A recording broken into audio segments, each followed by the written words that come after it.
부활절 제3주 주일 낮 예배를 조용한 기도 드리심으로 시작합니다.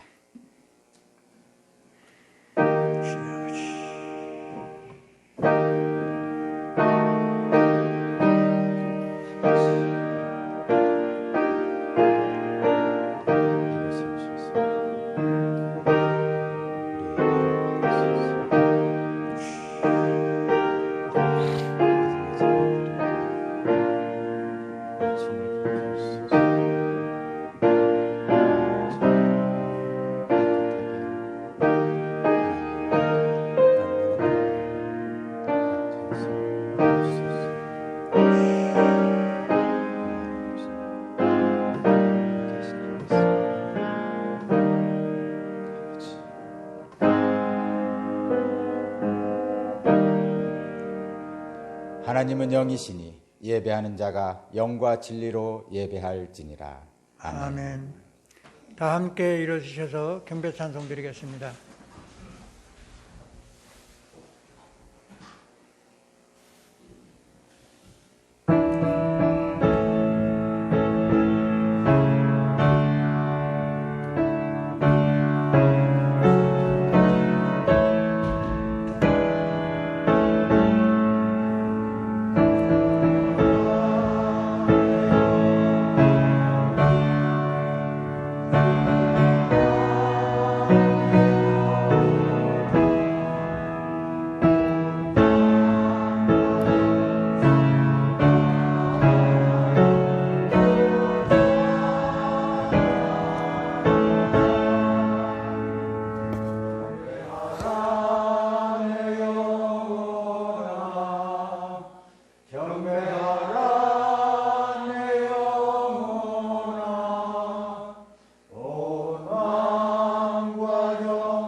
교독문 76번 함께 교독하겠습니다.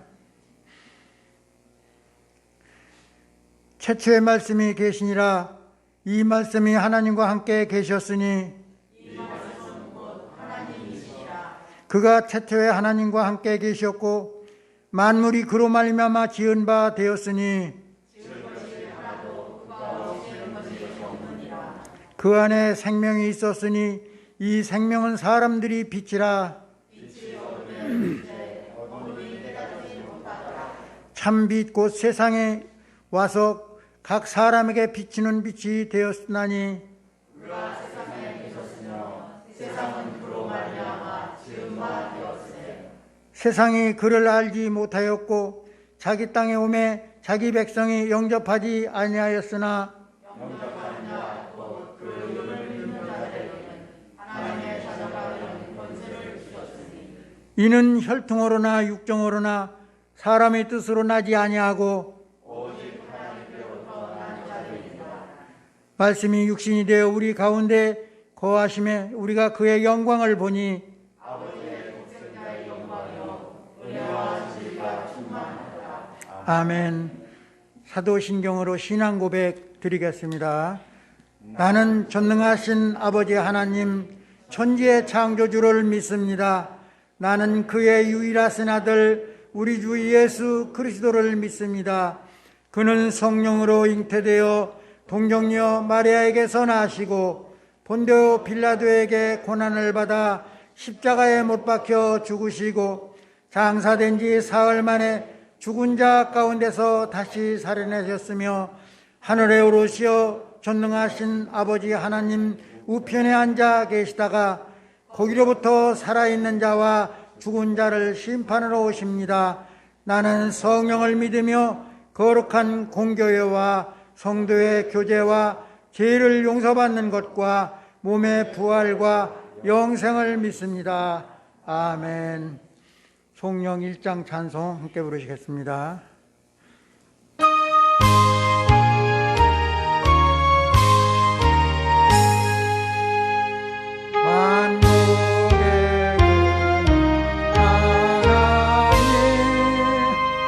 온 백성 찬송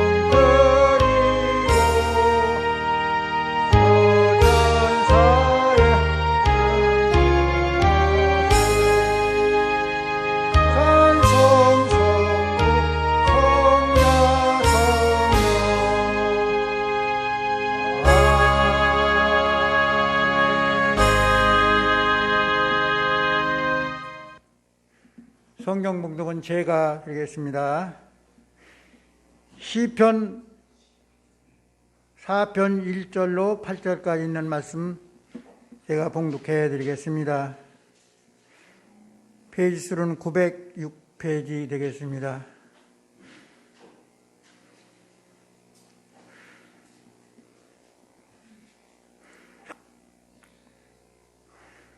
의로우신 나의 하나님, 내가 부르짖을 때 응답하여 주십시오. 내가 곤궁에 빠졌을 때 나를 막다른 골목에서 벗어나게 해 주십시오. 나에게 은혜를 베푸시고 나의 기도를 들어 주십시오. 너희 높은 자들아, 언제까지 내 영광을 욕되게 하려느냐? 언제까지 헛된 것을 좋아하며 거짓 신을 섬기겠느냐? 주님께서는 주님께 헌신하는 사람을 각별히 돌보심을 기억하여라. 주님께서는 내가 부르짖을 때 들어주신다. 너희는 분노하여도 죄짓지 말아라. 잠자리에 누워 마음 깊이 반성하면서 눈물을 흘려라. 올바른 제사를 드리고 주님을 의지하여라. 주님, 우리에게 큰 복을 내려 주십시오. 그가 우리에게 좋은 일을 보여줄 수 있을까 하며 불평하는 사람이 많이 있습니다. 그러나 주님의 환한 얼굴을 우리에게 비춰 주십시오. 주님께서 내 마음에 안겨주신 기쁨을 햇곡식과 새 포도주가 풍성할 때 누리는 기쁨보다 더 큽니다. 내가 편히 눕거나 잠드는 것도 주님께서 나를 평안히 쉬게 하여 주시기 때문입니다. 아멘. 이는 하나님의 말씀입니다. 자리에 앉아주시기 바랍니다. 이 시간은 사모님 나오셔서 대표 기도 드리겠습니다.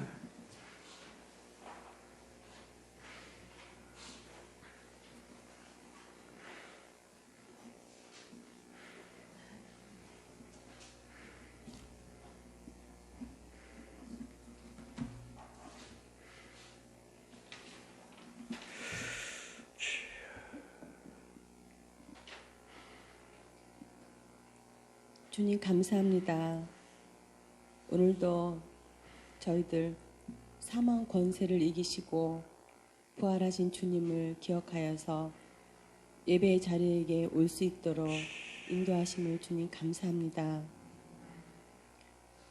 참으로 아름답고 신비로운 4월 자연을 주시어 마음껏 누리게 하시고 또한 다스리게 하시고 그 가운데 주님의 섭리와 은총을 깨닫게 하시니 감사합니다.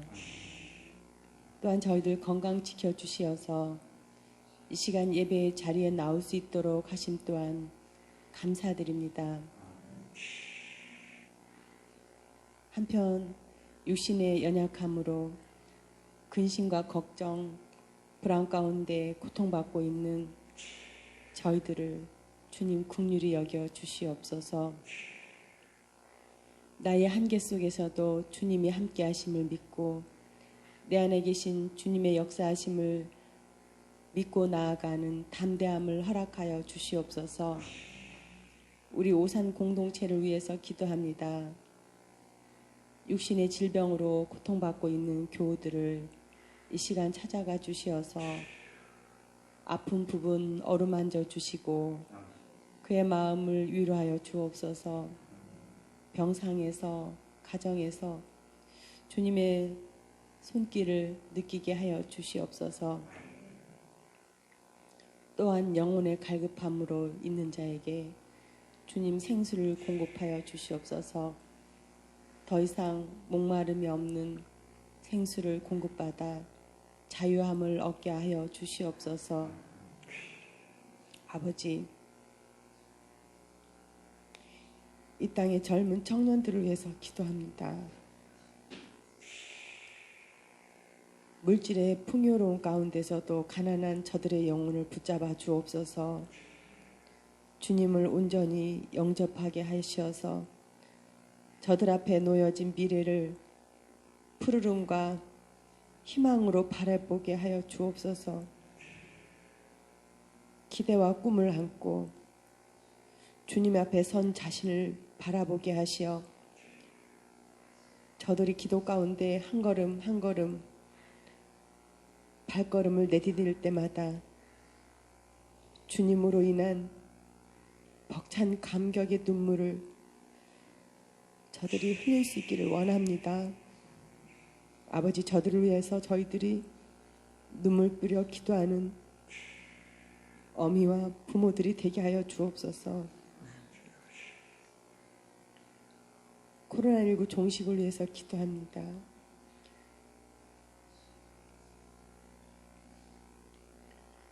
치료의 현장에서 또한 방역을 담당하고 있는 이들에게 용기와 힘을 더하여 주시옵시고, 경제적 어려움을 겪고 있는 수많은 사람들에게 아버지, 저들에게 날마다 공급해 주시는 주님의 은혜를 경험하게 하여 주옵소서. 고통 가운데서도 함께 하시는 주님으로 인하여 감당할 수 있는 능력 주시옵시고 믿음의 성숙을 이루게 하여 주시기를 원합니다. 아버지, 그리하여 부욕케 하시는 놀라운 주님의 은혜를 경험케 하여 주시옵소서. 말씀을 전하실 박세식 목사님, 온전히 성령님께서 그 안에 운행하셔서 주님의 말씀만 대언하게 하시고, 말씀을 듣고 저희들은 그 말씀으로 인하여 힘을 얻게 하시며 회복되는 치유의 역사의 현장이 이 시간 우리 오산교회 예배당에 일어나게 하여 주시옵소서. 예배를 위해서 곳곳에서 애쓰는 손길들 있습니다. 주님 기억하여 주시옵시며 이 시간 저희들의 온전히 온몸과 마음을 드리는 귀한 예배를 주님 받아 주시옵소서. 예수님의 이름으로 기도드립니다. 아멘.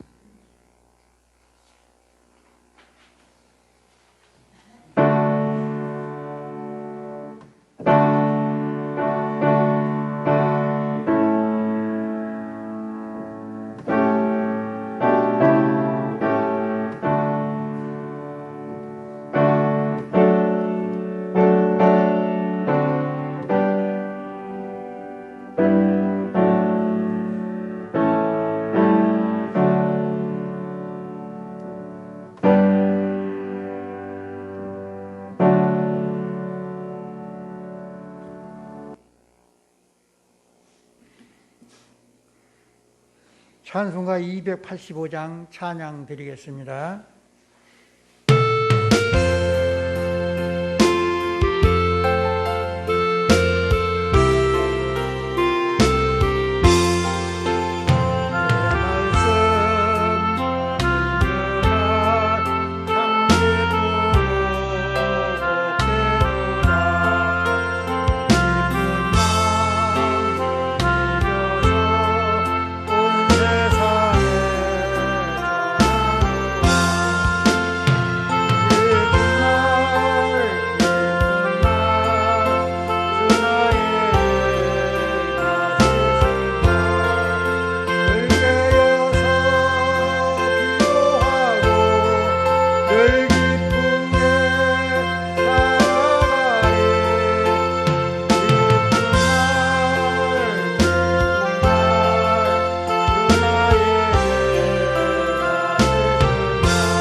목사님 나오셔서 교회 소식 전하시고 부르짖을 때 응답하시는 하나님이라는 말씀으로 말씀 선포하실 때 큰 은혜 받으시기 바랍니다.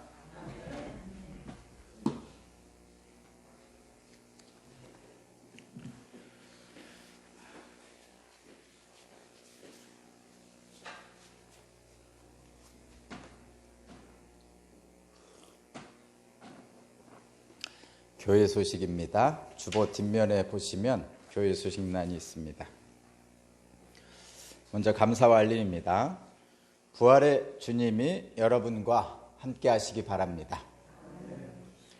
봄맞이 대청소에 수고하신 교회 여러분께 감사드립니다. 교회 주변에 핀 아름다운 꽃들을 보면서 하나님의 풍성한 은총을 느끼시기 바랍니다. 농번기가 시작되었습니다. 안전사고에 주의하시기 바랍니다. 코로나19 4차 유행이 시작될 조짐이 보이고 있습니다. 외출을 자제하시고 마스크 쓰기와 손 씻기 등 방역 수칙을 지키시기 바랍니다. 1년이 넘게 지속되고 있는 코로나19로 인하여 모두가 어렵습니다.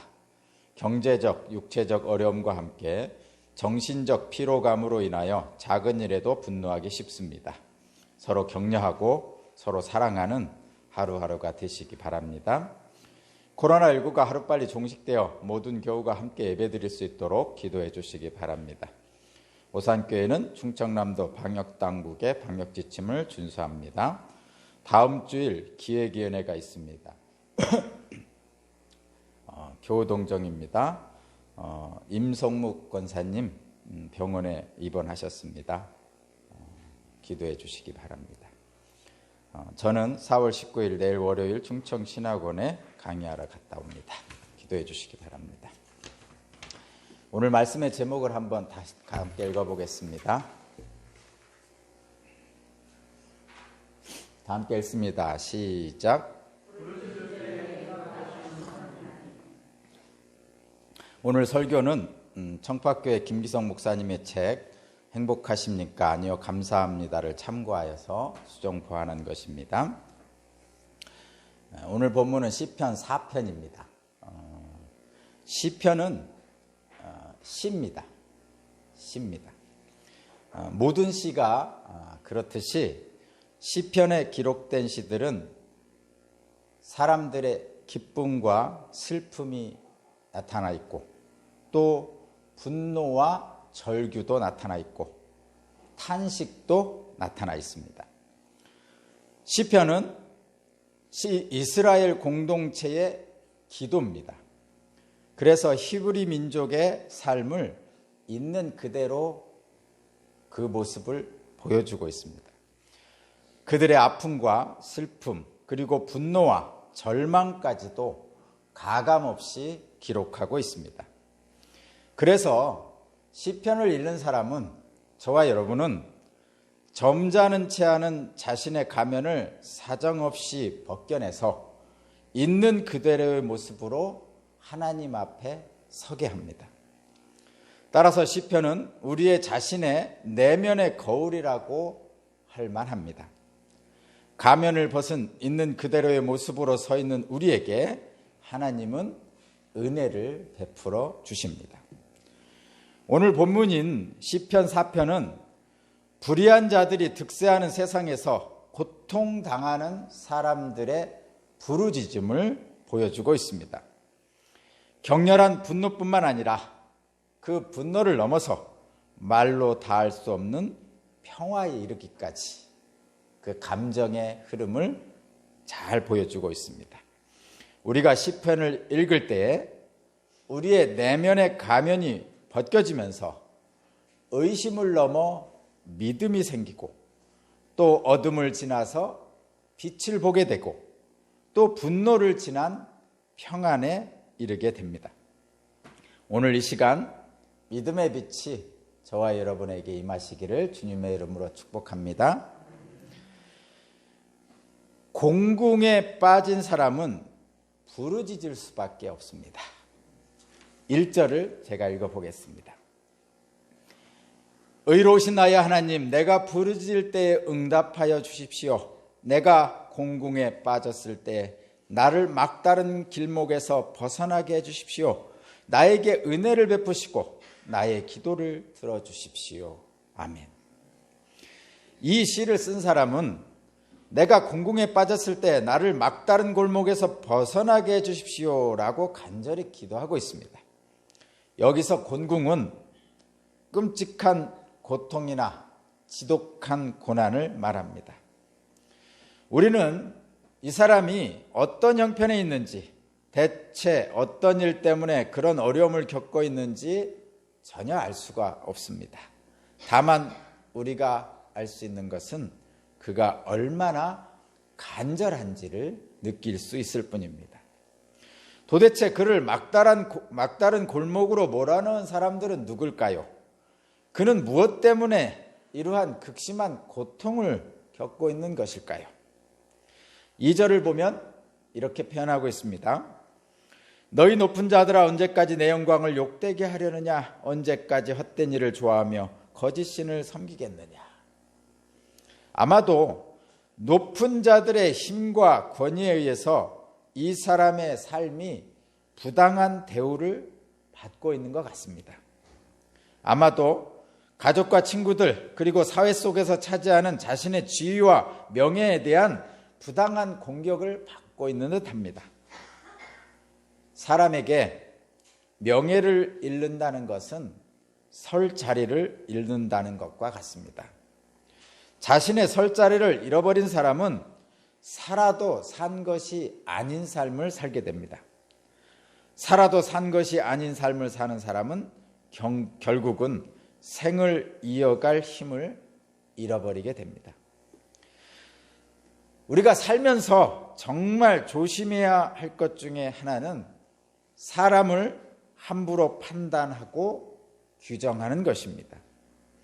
거짓말쟁이, 위선자, 실패자, 비열한 놈, 수전노, 배신자 등 이런 말들은 그 사람에게 치명적입니다. 이런 말로 누군가를 판단하고 규정해버리는 순간에 그 사람이 가지고 있는 다른 좋은 가능성이 사라지고 말기 때문입니다. 우리는 말로 사람을 추락시키고 가두어 버릴 때가 있습니다. 남과 북을 가르는 38선은 휴전선 부근에만 있는 것이 아닙니다. 세상에는 우리와 그들, 나와 너를 가르는 수많은 경계선과 담이 있습니다. 중심에 속하지 못하고 경계선 밖에 속한 사람들은 가슴에 상처를 안고 살아갑니다. 미국에서 흑인이나 아시아인에 대한 차별이 그렇고 또 한국에서 외국인 노동자에 대한 차별이 그렇습니다. 지체장애인들에 대한 차별도 있습니다. 가진 자와 그렇지 못한 자의 차별도 있습니다. 폭넓은 자유를 누리는 민주주의 사회에서도 법적인 보장을 받지 못하는 사람들이 있습니다. 사회 부적응자라는 낙인이 찍힌 사람들도 있습니다. 그들이 나와 무슨 상관이냐고, 그들이 받는 차별이 내 책임이냐고 항변하는 사람들도 있을 수 있습니다. 하지만 저와 여러분들이 분명하게 기억해야 될 것은 하나님이 그분들을 사랑하신다는 것입니다. 하나님이 사랑하는 사람을 우리가 차별하는 것은 교만한 것입니다. 뿐만 아니라 하나님은 그 사람들의 존재가 우리에게 주신 하나님의 선물이라고 말씀하십니다. 그 사람들이 있는 것 자체가 하나님의 선물이라고 말씀하십니다. 무슨 말이냐고요? 부족하고 약해서 누군가의 도움이 필요한 그들은 내가 나의 삶을 돌아보도록 이끌기도 하고 나의 인생에 있어서 정말 중요한 것이 무엇인지를 성찰하게도 합니다. 선한 사마리아인 비유에서 주님은 내가 그의 이웃이 되어주라고 말씀하셨습니다. 사회적 지위가 높은 제사장이나 레위인보다 누군가의 이웃이 되어주는 그 이름 없는 사마리아인의 삶이 하나님이 원하는 삶이라고 우리에게 알려주고 있습니다. 그렇습니다, 여러분. 약한 어린이들과 노인들이 우리 곁에 있을 때 오히려 우리는 행복합니다. 우리가 그들의 속도에 맞추려고 나를 멈추는 그 순간에 비로소 인간답게 산다는 것이 무엇인지를 알게 됩니다.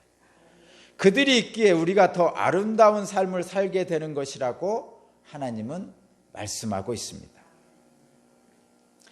불의한 세상에 의해 막다른 골목에 몰려 누구의 도움도 기대할 수 없을 때에 사람들은 하늘을 봅니다. 도무지 받아들일 수도 납득할 수도 없는 일이 벌어질 때 사람들은 하늘도 무심하시지 하고 탄식합니다. 그 탄식은 의로우신 하나님께서 무너진 의로움을 세워달라는 기도입니다. 오늘 시편 4편의 시인도 그렇게 기도하고 있습니다. 1절을 제가 다시 한번 읽어보겠습니다. 의로우신 나의 하나님, 내가 부르짖을 때에 응답하여 주십시오. 내가 공궁에 빠졌을 때 나를 막다른 골목에서 벗어나게 해주십시오. 나에게 은혜를 베푸시고 나의 기도를 들어주십시오. 아멘. 혹시 이런 경험이 있으십니까? 막다른 골목에 다다른 적이 있습니까? 그런데 놀라운 일이 있습니다. 이런 암담한 상황이나 사방이 가로막혀 앞이 보이지 않는 이 순간이야말로 주님의 현존을 경험할 수 있는 절호의 기회이기도 하다는 것입니다. 도망자 야곱은 돌 하나를 베개 삼아 누웠던 곳에서 하늘로부터 내려온 사닥다리를 보았습니다.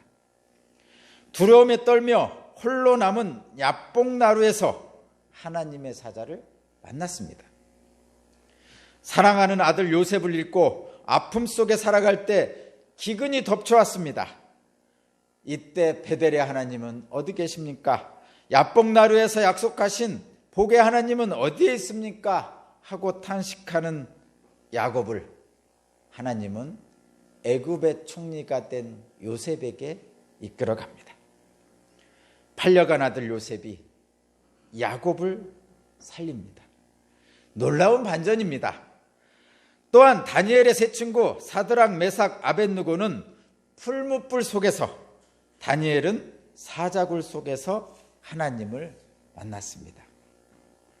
암담한 상황에서 부르짖는 이 시인에게 찾아온 것은 하나님이 살아계시다는 확신입니다. 3절을 제가 읽겠습니다. 주님께서는 주님께 헌신하는 사람을 각별히 돌보심을 기억하여라. 주님께서는 내가 부르짖을 때에 들어주신다. 아멘. 이러한 확신이 있기에 높은 자들의 부당한 압박과 괴롭힘에도 이 시인은 견딜 수 있습니다. 그 마음에 평화가 깃듭니다. 요한복음에서는 성령을 보혜사라고 말합니다. 보혜사란 도움 요청에 응답하는 이라는 뜻이 있습니다. 부르짖는 사람에게 하나님께서 응답하셨고 막다른 골목에 몰린 그의 마음에 평화가 찾아옵니다. 평화가 찾아온 이 사람은 이제 오히려 자신을 공궁에 빠뜨린 높은 자들의 오만함을 불쌍히 여깁니다. 2절입니다. 너희 높은 자들아, 언제까지 내 영광을 욕되게 하려느냐? 언제까지 헛된 일을 좋아하며 거짓 신을 섬기겠느냐? 오만하고 높은 자들은 더 이상 이 사람을 욕되게 하거나 공경에 빠뜨리지 못합니다. 하나님이 살아계신다고 확신하는 사람은 오만한 자들의 부당한 압력에 굴복하지 않습니다. 하나님의 마음에 닻을 내린 사람은 웬만한 풍랑에도 흔들리지 않습니다. 힘이 있다고 그 힘을 마음대로 휘두르는 사람은 참으로 불쌍한 사람입니다. 힘을 가진 자들의 가장 큰 불행은 약한 처지에 있는 사람들의 처지를 헤아릴 줄 모르기 때문에 자신이 멸망하는 것도 알지 못한다는 것입니다.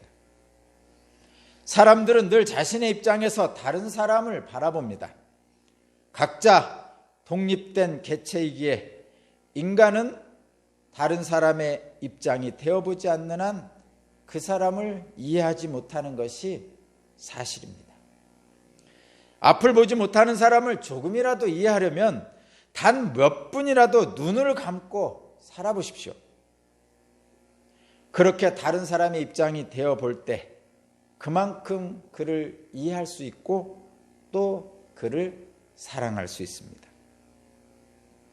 예수께서 하늘보좌를 버리고 이 땅에 오신 까닭이 무엇이겠습니까? 인간의 자리에 내려와야 약한 인간을 하늘로 이끌 수 있음을 아셨기 때문입니다. 예수님의 자기 비움은 우리를 하늘로 이끌기 위함입니다. 우리도 마찬가지입니다. 신앙 성장의 길은 자기 비움의 길이며 내려감의 길입니다. 하지만 오만한 영혼은 자기를 비울 줄도 내려설 줄도 모릅니다. 시인은 오만한 자들에게 이렇게 타이릅니다. 한번 타일러 볼까요? 저와 여러분들을 4절 5절입니다. 4절 5절 시작. 너희는 분노하여도 죄짓지 말아라. 잠자리에 누워 마음 깊이 반성하면서 눈물을 흘려라. 올바른 제사를 드리고 주님을 의지하라. 아멘. 갑자기 솟아나는 분노의 감정은 어쩔 수 없다 해도 그 분노를 표출하는 순간 돌이킬 수 없게 됩니다. 우리는 그것을 잘 다스릴 수 있어야 합니다. 다스리기 위해서는 자꾸 자신을 돌아볼 수밖에 없습니다. 남의 허물을 찾던 시선을 거두어서 자기 속의 어둠을 보아야 합니다. 나의 어둠을 본 사람은 울지 않을 수 없습니다. 나 자신의 처지가 서러워서 울고 또 빛으로 인도하시는 하나님의 은혜가 고마워서 또 울게 됩니다. 이 세상에서 바르게 살려면 하나님의 것을 하나님께 돌려드려야 합니다. 마태복음 22장 21절 이하를 보면 가이사의 것은 가이사에게 하나님의 것은 하나님께 바치라고 말씀하십니다. 하나님의 것을 하나님께 드리지 않으면서 자꾸 세상의 것, 가이사의 것만을 생각하는 바리새인들을 예수님이 책망하시는 겁니다. 바리새인들은 예수님을 올무게 걸리게 하려고 음모를 꾸미고 있습니다. 그러나 그 길은 멸망의 길입니다. 믿음이 성숙해진다는 것은 다른 사람을 쉽게 판단하거나 경멸하는 일에서 손을 떼는 겁니다. 그리고 그 길이 바로 생명의 길입니다. 살다 보면 주님께 순종하겠다고 하면서도 늘 주님 안에서 살지 못하는 우리 자신을 발견하곤 합니다. 하나님과 동행하겠다고 고백하면서도 우리에게 선한 일을 보여줄 자가 누구냐며 불평하곤 합니다. 어느 순간에 가까이 계신 것 같은 주님이 다음 순간 아주 멀리 계신 것처럼 느껴지기도 합니다. 생각해보면 신앙생활이란 내 안의 의심을 벗겨내는 과정인 듯 합니다. 어린 물고기가 한 마리 있었습니다. 이 어린 물고기는 어른들이 말하는 바다라는 곳에 가보고 싶었습니다. 그래서 하루는 용기를 내어 어른 물고기에게 물었습니다. 바다는 어디에 있어요? 바다에 한번 가보려고요. 그러자 잠시 묘한 표정을 짓던 어른 물고기가 웃으며 말합니다. 네가 있는 곳이 바다란다. 우리도 이 어린 물고기와 같지 않은가요? 이미 하나님의 은혜 안에서 살면서도 하나님이 먼 곳에 계신 것처럼 생각하지는 않으신가요? 살다 보면 어려운 일이 많고요. 또 가끔은 벼랑 끝에 선 것처럼 아찔할 때도 있습니다. 삶의 권태가 밀려올 때도 있습니다. 미움이 일어나고 두려움이 찾아올 때도 있습니다. 하지만 그런 순간에도 저와 여러분이 잊지 말아야 될 것은 우리는 하나님의 사랑받는 존재라는 것입니다. 장애인 공동체인 라르슈 공동체를 설립한 장바니의 신부에게 한 소녀가 편지를 보내왔습니다. 그 소녀는 자신이 한 번도 사랑받아 본 경험이 없다고 말합니다. 어릴 때부터 이 소녀를 사로잡고 있던 생각은 어머니가 실수로 자신을 잉태했다는 것이었습니다. 실제로 이 소녀가 태어나기를 원한 사람은 아무도 없었습니다. 부모님은 언니와 오빠에 대한 자랑은 했지만 이 소녀에 대한 자랑은 한 번도 한 적이 없었습니다. 학교에서도 외톨이로 지냈습니다. 소녀는 아무도 자기를 사랑하거나 원하지 않을 거라는 부정적 확신을 가졌습니다. 그러던 어느 날 이 소녀가 숲속을 이리저리 거닐다가 한 나무 아래에 앉았습니다. 그때 갑자기 하나님께서 자신을 사랑하신다는 확신이 가슴 깊은 곳에서 솟아올랐습니다. 하나님의 눈에는 자기가 소중하고 귀한 존재라는 사실을 알게 됩니다. 외적인 상황은 바뀌지 않았지만 이 체험은 이 소녀의 삶을 송두리째 바꿔놓았습니다. 우리가 하나님의 사랑 안에 있다는 사실을 잊을 때 우리는 자신도 모르게 우리 자신을 싸구려로 팔아 넘기기 쉽습니다. 이사야 43장 4절에 의하면 내가 내 눈에 보배롭고 존귀하며 내가 너를 사랑한다 라고 말씀하십니다. 하나님은 우리를 보배롭고 존귀하게 여기십니다. 이런 확신을 가진 사람은 쉽게 절망하지도 쉽게 세상과 타협하지도 않습니다. 하나님의 은총 앞에 선 이 시편 4편을 쓴 시인은 하나님께 한 가지를 요청합니다. 그것은 세속적인 성공이나 건강이나 평안이 아닙니다. 어려움이 없는 삶이나 원수들의 패망도 아닙니다. 그가 구하는 것은 주님의 환한 얼굴입니다. 6, 7절 한번 읽어보겠습니다. 6절, 7절 한번 읽어보겠습니다. 시작.